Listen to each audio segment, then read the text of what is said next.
Welcome to your independent facilitation training for those seeking to serve self-determination program participants.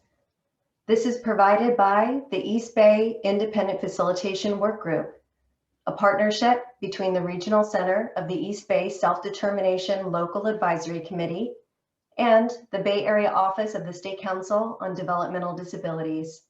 We're glad you've joined us for this 8-session series. Section 3, the budget and an introduction to Jason and Sofia. Your guide for this session is Will Sanford. We will cover determining and certifying a current system budget and practical examples using Jason and Sofia. Let's meet Jason. It's about Jason. Jason's 26 years old. Currently, he lives at home with his mom, but wants to have his own apartment someday. He has a 24-year-old sister who does not live in California. Jason goes to a day program on weekdays where he loves to work in the garden. Jason loves music and singing. Jason does not have a lot of friends and stays home a lot on weekends. Jason has autism and some health issues. He is pre-diabetic. Let's meet Sophie. This is about Sophie. She is 10 years old. She lives with her parents who speak Spanish as their primary language. She has 2 brothers and a grandma, and they live in a second-floor apartment. Sophia is in the 5th grade at a school that is far from her home, so she has to ride the bus quite a bit. Sophia is very friendly, has lots of friends at school, but she doesn't get to see them outside of school because of where she lives. Sophia loves designing pictures on her computer, reading, being in a pool, watching videos on YouTube, and playing with her dog. Sophia has cerebral palsy and uses a manual wheelchair. We'll come back to them later as we move through this process. So one of the things that you have to do in the process of self-determination is agree to and certify the current budget. So the self-determination program determines what regional center is available to each participant to use in self-determination by creating a what would the regional center spend on the participant in a year budget amount. So it looks at what the regional center would spend traditionally on services in the traditional system, creates an amount that would then be transferred into the self-determination program, and a spending plan, which we'll cover later in section 5, would be used to support that program. This document is then agreed to by the participant and certified by the regional center. So it's a combination of the regional center certifying it and the participant agreeing that, yes, it incorporates all the services I would have gotten in the traditional system. Once a budget amount is known, the participant and their team develop their spending plan to achieve the goals outlined in their person-centered plan. So let's talk about this. Fundamentally, it's an 8-step process. The state of California, with federal approval in order to get federal funding for this program, has designed the following budget certification process and form. Some forms are used differently or may look slightly different, but the process is fundamentally the same. Step 1 starts off with the last 12 months of actual expenditures. What did the regional spend on that individual during the last 12 months? And it could be any 12-month period. It then takes a look at annualize any service that was provided in that expenditure report that was not covering a full year. It then looks at and adds any services that are funded under group contracts because they will not show up in the annual actual expenditure report. So it has to be added in separately. There's only a few services that qualify. Finally, it adds in any new or unmet service needs. So things that have been identified by the team, the person-centered planning process that would be available in the traditional service system, but have not been funded. Finally, step 5 simply subtotals steps 1 through 4 and gets to sort of a starting point in the overall budget. Step 6 and 7, step 6 reduces the budget by any non-continuing services if they're included in one. There may be situations where someone has transitioned out of a particular service into another one. So the service they transitioned out of would not be included in the budget going forward. It also removes from the budget in step 7 any continuing services that need to be funded traditionally. Certain services are not covered under the self-determination program's waiver. So they need to be funded and the individual is eligible for them, but they'll be funded traditionally through the normal purchase of service situation. And finally, step 8 says, here's the net traditional services budget. which then becomes the point that you will certify and becomes a starting point for the spending plan, which then moves you into the self-determination world of trying to figure out how you're going to spend your funds to meet the needs of your plan. So again, 8-step process, and we're going to walk through each step and at least the form that DDS has currently designed on their website. Step 1, it's the starting point, baseline amount. So it starts with the actual funds a regional center has spent on the individual in the last 12 months. The report comes from the regional center and can cover any 12-month period. Often it is run so that it's 2 months or so before they give it to you, so that it's more complete. Closer to it, they could run it the month before, but all expenses may not be in. The report will provide details for each type of service paid for by month. It is by service codes. So service codes are what are used inside the system to report expenses in various categories. The title of the service, but will not necessarily tell you who the provider is, but will often provide the vendor number for that provider. Only the total, the bottom line, is entered on the certification form. So when you look at the budget form, there'll be a single number without any documentation. A copy of this report should be provided to the participant as this process is going on, so you can review it and use it to make sure that all your needs are being met, things are annualized correctly, etc. So here's an example expenditure report. This just shows page 4. It would have, the DDS Uniform Fiscal System. That's where the report's run from. What regional center, 12-month expenditure report, the individual's name, their UCI number, date of birth, and the period that it covers. Down below, you'll see it has an authorization number. It's tied to authorizations in the traditional system. When the service began, when it ended, what service code, any subcode if there is one, and what month it was paid in. So it looks at when things were paid.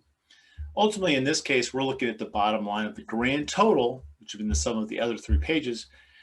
This starting point is $19,896.67. So for our example, we will use that as our starting point. So this is what the baseline expenditure report, if you use the one from DDS at this point, you can see there's just a single number. It talks about that language in there in this number 1, but ultimately the $19,896.67 is what shows up. Step 2, adjusting what happened.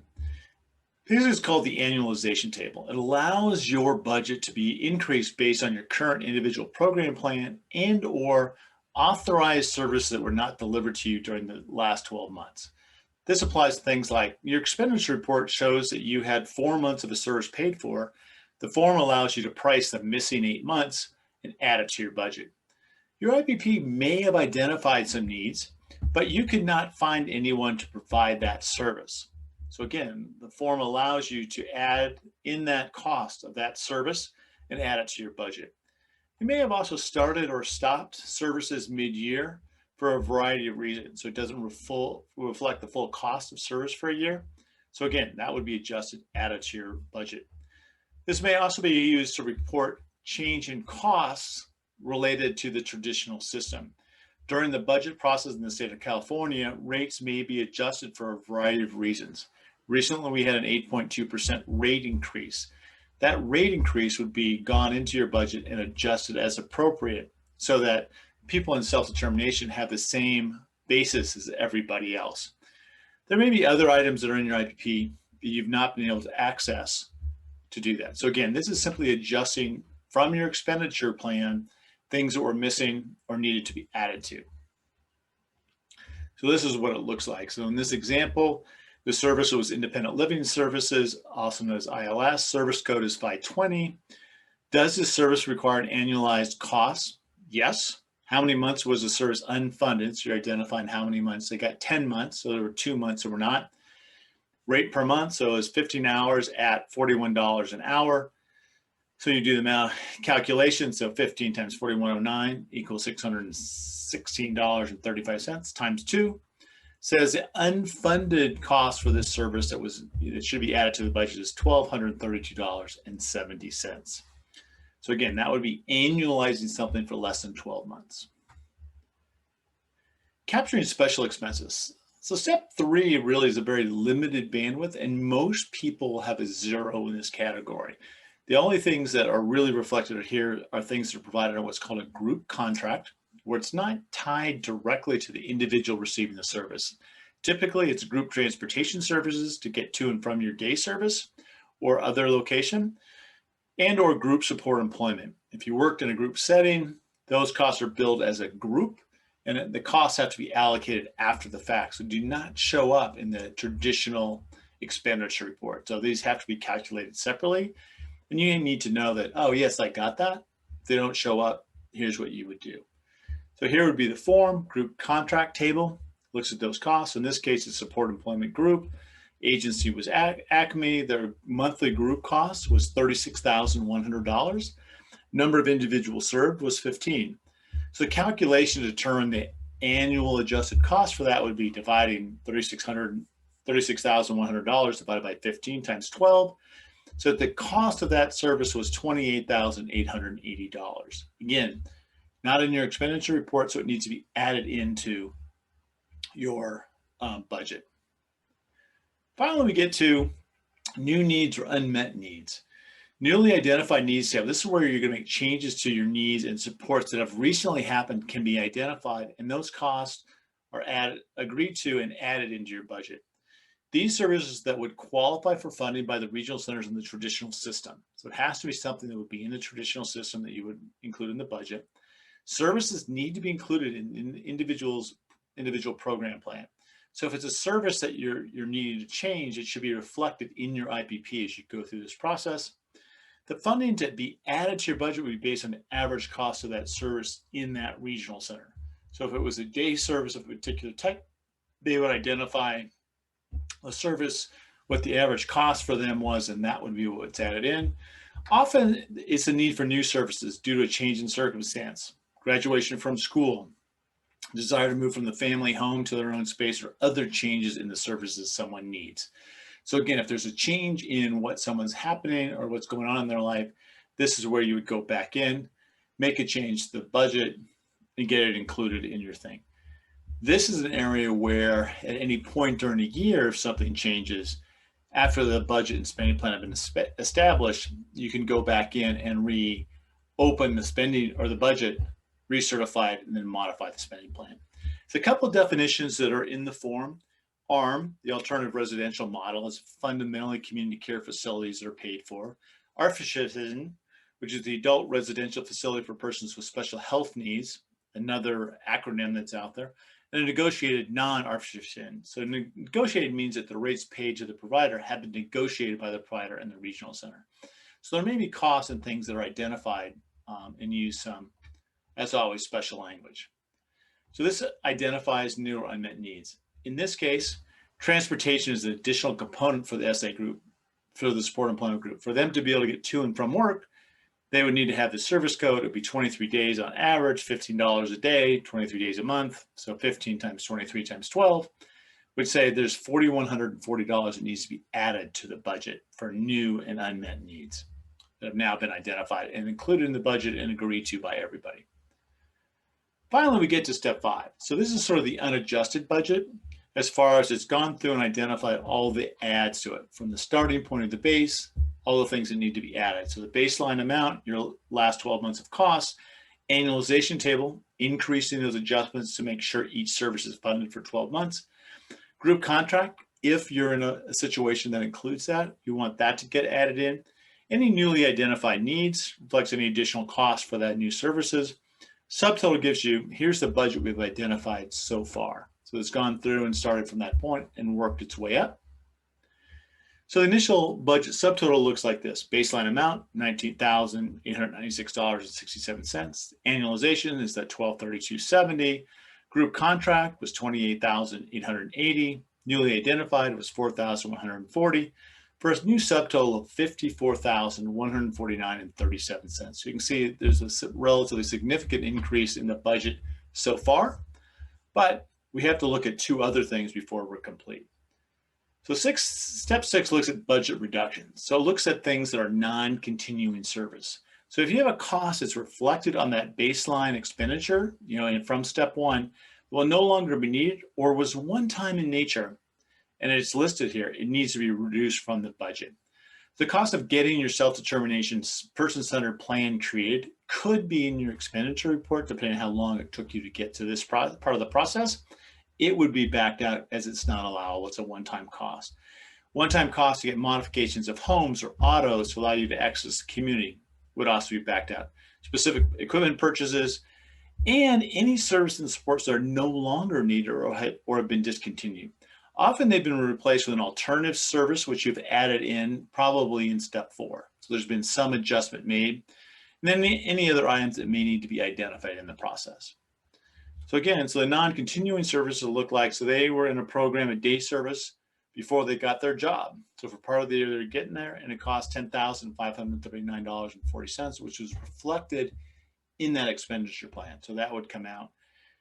Transportation additional component was also in there. Now we replaced it for the support employment, but this was one to get to and from the day program. So again, we would reduce the budget amount by $11,574.51. Step 7, non-self-determination services. There are some services that individuals in self-determination are still eligible for and should retain the right to get, but they are not going to be included in the self-determination program because they are not funded through the waiver for self-determination. So they'll be funded outside of that. So if you have things that are in the, again, that expenditure report, they have to be in there to be removed. So if you got a job during the last 12 months, the service provider who helped support that is eligible and may have received one or more incentive fees. If they're in the baseline amount, they would get taken out. If you were in a paid internship, that will also show up in your expenditure report. That again would be taken out. You're still eligible to receive support in the paid internship program. It just will not be a part of your self-determination budget. If the regional center helped pay for health expenses, such as deductibles, copays, or co-insurance, and it is in your baseline amount, that amount will be reduced from your budget. Again, still eligible to get that support, just not through self-determination. If you live independently, you may have received supplemental social program funds. If they were included in your baseline amount, again, backed out of your budget. Again, even though these funds are going to be taken out of your self-determination program, you are still eligible to receive those services just through traditional purchase of service. So they need to be included in your IPP and vendorized separately that way. So in this case, I'm not showing any. When we get to the next slide, we'll know I missed something, but that's okay. So again, it's things like competitive integrated employment, paid internship, SSI, SSP, restoration payments, co-insurance, etc. Final calculation page. Here we are, we're getting down to the end of the thing. We've almost got to the point where we're ready to certify it. Go through and you pull those totals. So again, in this case, 54,000. We have 11,000 that's going to go away. There's 3,608 in my one example in this. So the total reduction to the budget is 15,182.51.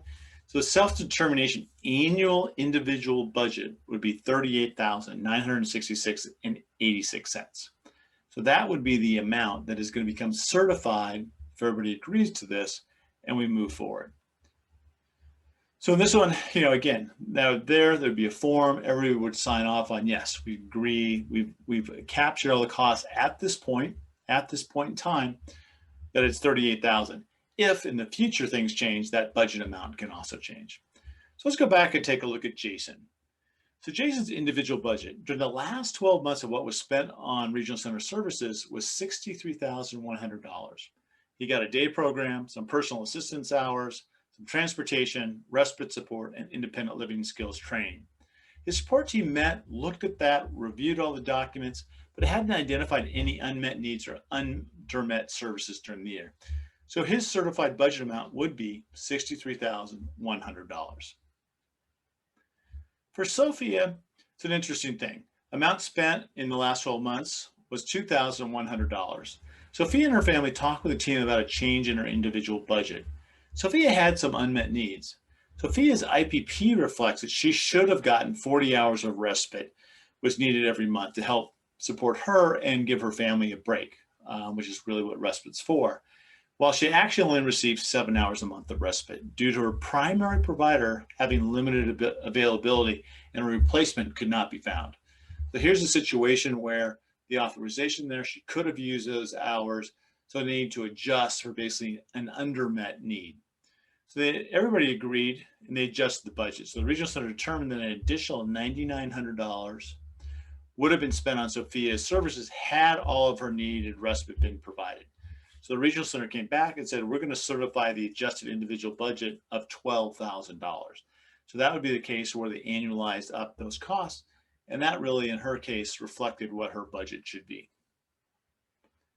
So what have we learned from this? So in section 3, we really covered, you need to go through and understand the current system, understand what the baseline amount is and where that comes from. Looking at that information is your right and ability to adjust, make sure it's annualized through the process, identifying if you're a part of something that was paid through group services, identifying any new or unmet or changing needs that have not been reflected in the annualized baseline. Look for any budget reductions that are services that may discontinue or have been replaced by a different service. And then any non-self-determination program eligible services for you to be able to do. And then we looked a little bit at Jason and Sophia and where they are. We have a handout that relates to them and sort of describes them in more detail for you to review at your own leisure. We want to thank you for being willing to take this training and be a part of the independent facilitation network that we are building to help support people as they join the self-determination program. Thanks and have a great day.